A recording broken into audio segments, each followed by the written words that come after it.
During the early 70s, when the Vietnam War ended, many of the soldiers that made it home came back with not only the psychological effects of war, but with an addiction to heroin, the most addictive drug of the time. Many African American soldiers returning to the inner cities of places like Philadelphia, Detroit, and Harlem found that even though they had fought for their country, there was no promise of the American dream. Some turned to the streets to make their living. The ones hooked on heroin spent the 70s in a haze, spending every dime on their fix. We must wage what I have called total war against public enemy number one in the United States, the problem of dangerous drugs. I testified, my mama cried, black people died when the other man lied. I shut them down, shut them down, shut them down, I shut them down, shut them down, shut them down, I shut them down, shut them down, shut them down, I shut them down, shut them down. Hold it now. This is 73. This is the Vietnam War also. This is heroin everywhere, everywhere. It's heroin everywhere. Planted there by the FBI, by the way. We didn't know it then, but now we know the counterintelligence program and all of that, and J. Edgar Hoover and all of that. Now we know who put the drugs in the community, but then nobody knew. It was just everywhere. And hip hop was an escape.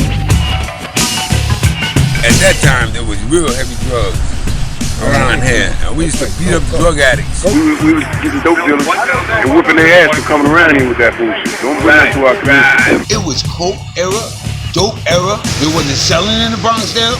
What happened was, we used to keep the drug dealers out. They didn't want to be in here. Junkies wouldn't be in here. We chased all the junkies off the corner. Yeah. Jews, drugstore. All them fucking junkies used to be there. We ran them all out of here. If you didn't live in Bronxdale, you could not hang out there. You could not sell nothing there. Matter of fact, they walked on the outskirts of Bronxdale. All right, y'all. I shut them down, shut them down, shut them down, I shut them down, shut them down, shut them down, I shut them down, shut them down, shut them down, I shut them down. And the reason I hung out in Bronxdale, because they wasn't doing dope. And I didn't want to do dope. So I hung out over there. We started that we hate drugs and shit, you know. Oh, y'all was against drugs? Yeah, we chased all the drug dealers out of here. We was fighting people for the drugs. We hated like drug addicts. Hey, you beat up drug addicts? Oh man, we beat the shit out of drugs. Y'all was trying to make it what, clean for the neighborhood? We did. Nobody had to, everybody's mother, as long as they got in here. Why? Because they just snatched pocketbooks and all that other stupid shit. Bronxdale was a sick place. Yeah. And the older guys, they was like selling drugs in here.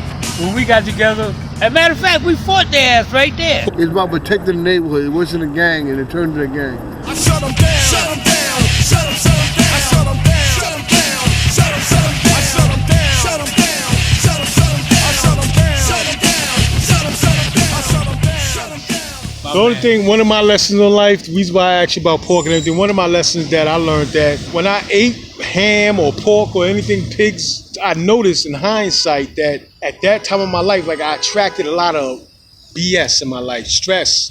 And sometimes some people just, don't really analyze where all the stress and BS come from. But I analyzed and I traced it back to the stuff that I was consuming.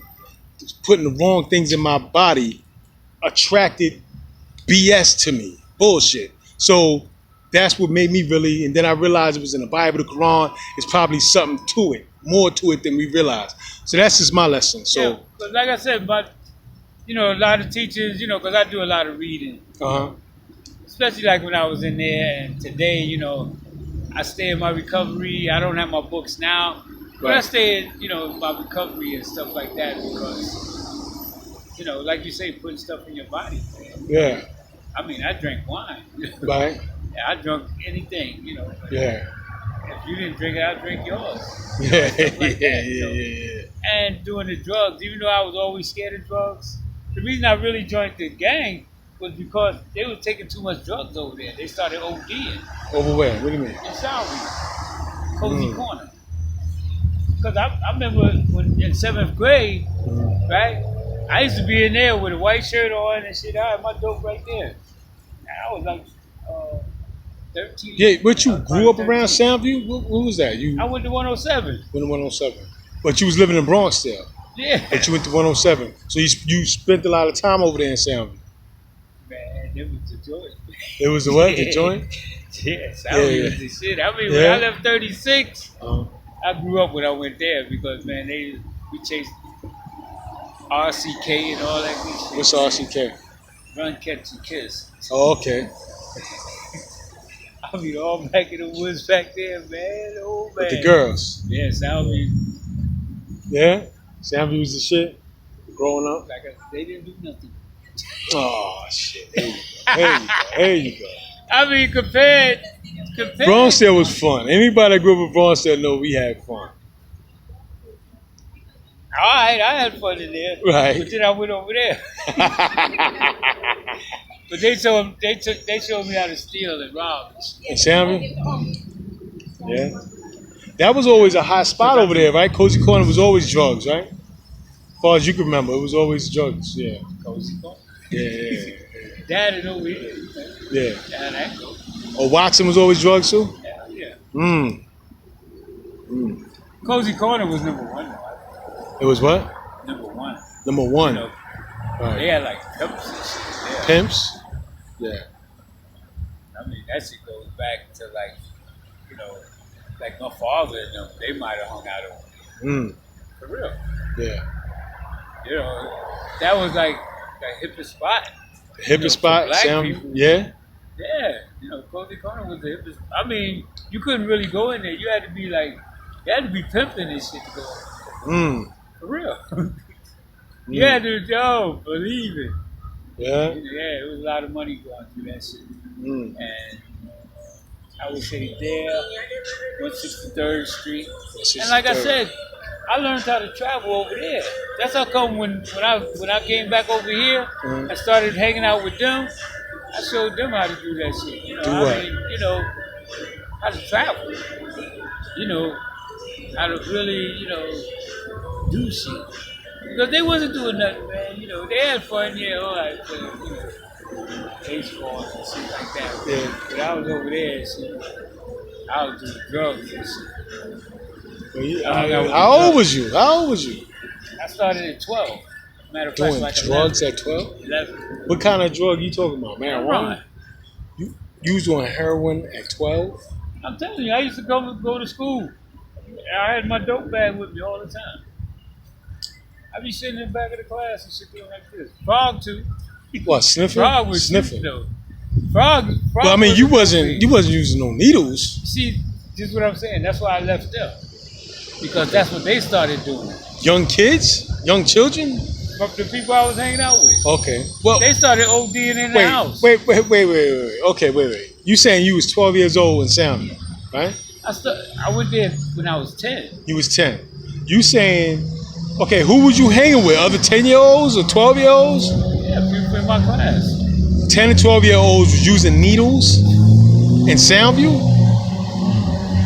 Dang. I mean, we had a guy, he came out from Hollis, Queens. Like I said, I go out to Hollis, Queens. With LL Cool J. Yeah. What's that? 40 Projects. Farmers Boulevard, he's from. Yeah. 40 Projects? No, not 40 Projects. Hollis, Queens. That's Run DMC. Yeah.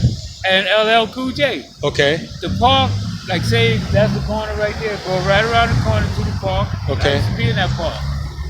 We used to do At what age? What age? At like 12.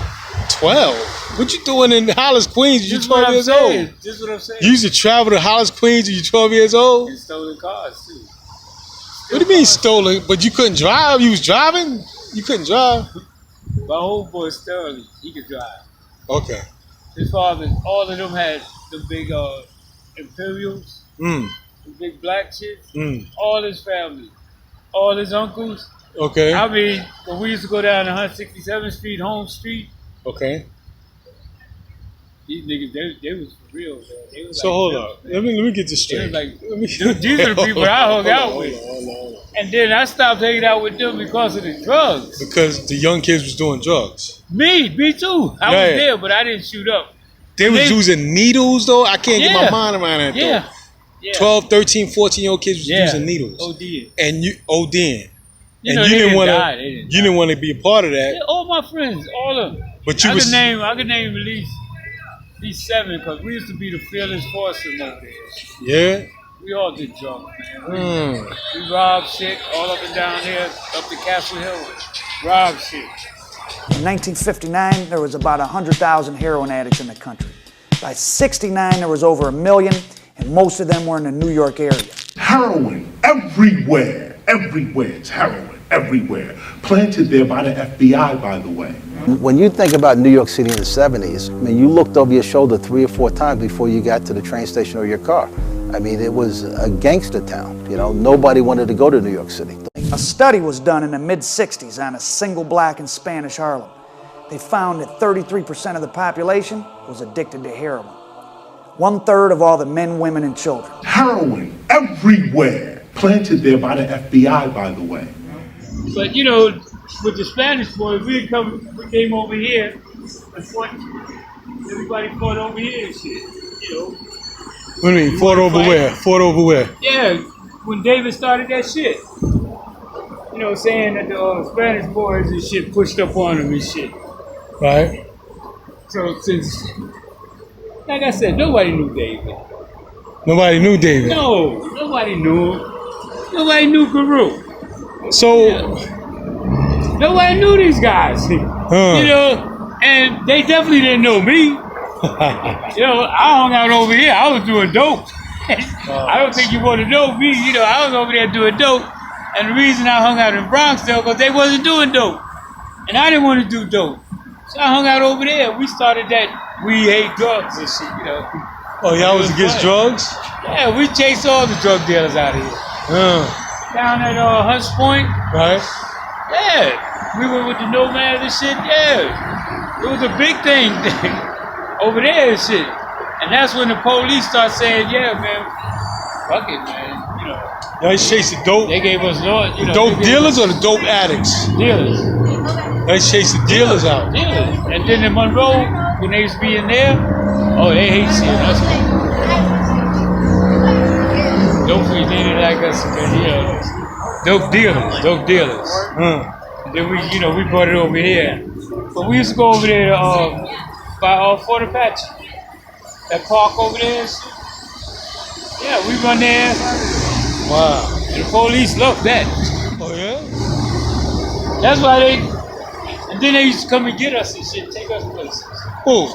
The police. Oh, yeah? So we wouldn't start trouble. They took us, I was talking about Fat Mike and shit. They took us up to Pelham Bay, horseback ride. So we stopped at Pathmark. All of us got sombreros and shit. We had big old sombreros and we ride horses up to Pelham Bay and shit. The police paying for that shit. Took us over there to Fort Totten, to the Army base and shit. Took us way out like in the Hamptons. They used to take us anywhere we wanted to go. Even like Hershey Park. They get a bus like that. Oh, yeah? We get a bus like that shit. That's how they got through the TV shows. The bus came and shit. They told me, no, you can't go, man. You can't go. So, and we come over here and tear shit up. Like what? Tear what up? All that project. Yeah. Yeah, we go through every project. And but wait, you confused me. Because first you say y'all was beating up drug dealers, dope dealers. We run everything, man. You know, we just start shit, man. Especially if they had a party. If they had a party, yeah, we're gonna end it. But it was black people over here. It was Mario's fault. Mario. No, you testified, my mama cried. Black people died when the other man lied. I shut them down. Shut them down. Shut them down. Shut them down. Shut them down. Shut them down. Shut them down. Shut them down. Shut them down. Shut them down. like pop out. Oh yeah? Yeah. Boy, that thing. Was this all the same like back in the day? Nah, we just made it better. Made it better. But there was a supermarket back there. It was? Yeah. And that there, it just looks, I don't know, it looked bigger. Yeah, but this was a lot at one time, you know that. This was a lot, but we go down there and, you know, girls coming over there. That's why they had all the nice girls over here. Nice girls over here, Lafayette? Bronxdale ain't no girls. Do they? Do they? Yeah, all right. We had a couple. They had a lot over here. Yeah. I mean, yo, they had a lot over here. I mean, we ran, when we talk about run shit, we ran shit, man. Yeah.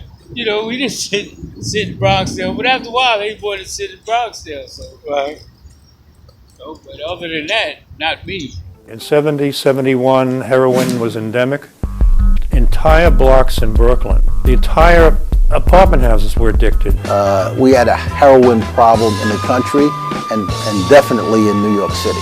Heroin everywhere. Let me ask you, from the beginning, you said you was doing heroin at 12 years old. Yeah. What started you? What made you want to do that? Why? Everybody else was doing it. Everybody else was doing it. I mean, I was over there in Soundview, and they passed it around, and I took a sniff, and everybody took a sniff. You know, that was what we did. But that ain't had nothing to do with no spades, though. That was before the spades. That was before the spades. And I guess I did it for a good year. Then I got caught by my brother, because they were saying, you know, my brother, you know, he wasn't going for that. So. Was you addicted? Nah. You wasn't addicted? Because I didn't shoot it. You know, it's hard to get addicted with just sniffing. Okay. You know, I don't think you can really get addicted by sniffing. You know, you have to actually shoot up, I think. And I never shot up. Never shot Them up. guys was OD. And that's around when 12-year-old started. friends. That's when, well, we was older then. You know what I'm saying? We was older then. Because I'm saying by the time I got to 123, right, I was still doing drugs. You know, but I started when I was like back then. And just because, like, peer pressure, everybody else doing it. Wasn't no peer pressure to me. I just did it. You just did it because everybody else was doing it. Yeah. That's peer pressure. But you saying what, you didn't feel pressure? We all did it. I mean, it's just like, you know, like joining the gang, you know. We did it because of pressure. We did it because we wanted to be in the gang, yo. You know, I just wanted, you know, to try it out. Even like the drinking and stuff, you know, ain't nobody made me do it. It wasn't enough of them to make me do it. You know what I'm saying? That peer pressure thing, I guess it happens. But I think that's more or less if you really don't want to do nothing. And like you say, that pressure. Here, you know, and all that, you know. But even to this day, you know, I don't pressure nobody to do nothing. You know what I'm saying? Like, females will do drugs and stuff. Me, you know, here, take this drugs and do this for me, you know. Nah, because I respect my moms and stuff, man. That's how I had the spades. That's how the spades was. That's how we was raised. Like what? You know, respect. Especially moms and sisters. Women, girls. You know, yeah. Now, boys, we don't give a shit. But females, you know, because like I said, I ain't never really hit no girl or anything like that. I mean, I might have slipped, you know. And that's because I was protecting myself. You know what I'm saying? Or something like that, but I could easily walk away. You know, I mean, I could walk away because there's plenty of females out here. Right. Can you hear me now? You know, but that's what we did. You know, we took care of our neighborhood. And we always have. We always have. We took care of our neighborhood, and if we did do anything bad, we went outside our neighborhood. But we didn't allow that in our neighborhood. So that's how we, you know, and that's how, you know, the things that if we start anything today, we'll be starting something like that, you know. An organization where we can help, you know, the younger ones and stuff like that. And stay off of drugs. You said what? You chase what? You chase all the junkies off the corner. Yeah. Jews drugstore. All them fucking junkies used to be there. We ran them all out of there. Yeah, Monroe. Junkies, wow. Yeah. Monroe. Y'all was trying to make it what? Clean for the neighborhood? We did. Nobody had to. Everybody's mother, as long as they got in here. That's why. They had to For one thing, the police let us roll like that because of that. Yeah. Because we did not want to be drugged. We didn't want drugs in our neighborhood. Because most of the older guys, like my brother and the older guys, they was like selling drugs in here. When we got together, as a matter of fact, we fought their ass right there. For who? Our older brothers and stuff. Yeah, you fought your own brothers over drugs, yeah? Because they thought we was tough, you know, because when we used to sit in the White Castle, we used to all sit in the White Castle, chilling like this, and then they would walk past us like, you know, yeah, y'all think you're bad, right? So we had to fight them. How old was you at that time, like? 16. We was still young. And your brothers was what? How old was they? Well, 3 to 4 years old. You knew martial arts? Well, we all. I did. I got to talk about Blackie, his brother, and Peter Williams. We all had to get up in this grass, and if you couldn't fight 3 people at one time, you had to learn how to fight. If you didn't know how to fight, then you had to go down in the center. That's how you do 3 at one time? You had to fight 3? Yeah. We gang up on you, and you had to fight. But it wasn't no punching. Y'all wouldn't punch each other. Oh, right? yeah. Y'all would? Body slam. Body slam. Yeah. But was punching in the face? Yeah. I mean, when Bruce Lee came out. Bruce Lee. Everybody had Bruce Lee shoes. This is the early days of hip hop. In that time, we're all dressing like Bruce Lee. Everybody had Bruce Lee shoes and shit. When Bruce Lee came out. It wasn't about guns and knives. We would fight each other.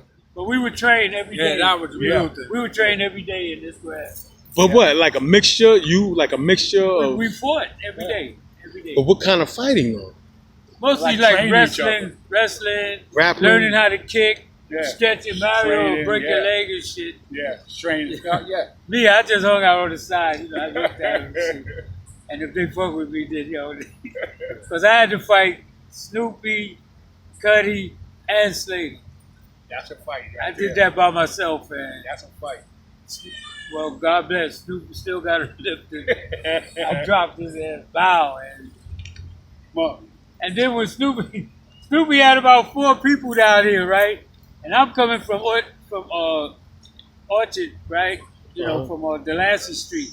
Okay. So they said, "Uh-oh, here come Monk. Here come Monk." So then he said, "Well, fuck Monk like this or whatever." I said, "Yeah, all right." And I body slammed about 13 points. Snoopy, and he was my sensei. So. Yeah. Snoopy wasn't my sensei. His brother, Spanky, Blackie, and Peter Williams. I was bad. Yeah. I kicked the ceiling. Yeah. But you know we forget Lenny, man. Oh yeah, Lenny Williams. Oh, Lenny, that nigga used to do like this. Whoa. You know, he always like this. He used to mess with Calvin's sister. Okay. Calvin and that nigga used to go through so much shit. Yeah. Oh man. Remember that, Danny? Yeah. But Lenny was one of us. And like I said, Lenny was here, and just had the long hair. Yeah. Lenny was. And then I sent him to Monroe. Okay. Yeah, I sent him to Monroe to take care of them dudes. You know. What do you mean take care? What do you mean? Start a new division. You know, like they didn't know what they was doing. Build shit. The Spades over there. Yeah. Okay. When they wanted to join, I would have to send somebody over there to take care of them. Like the 2nd Division, Bambaataa I sent over this way. Yeah. We had to do things like that. Yeah. So 2nd Division Bambaataa, what? To make it grow. I sent Bambaataa over here, and I sent Smokey for the 2nd Division on Whole Avenue. You sent Bambaataa to what? Build it up? The 10th Division. Oh, the 10th Division, right. Yeah. So I sent him over there, take care of them boys. Then I told Rudy, take care of the boys over there in Hunts Point, because I was telling them, they used to go to school with us too. Yeah. So Bambaataa reported to you. You was Head Well, they honcho. Yeah, Right. yeah. Head honcho. We give our meeting at Soundview every Wednesday.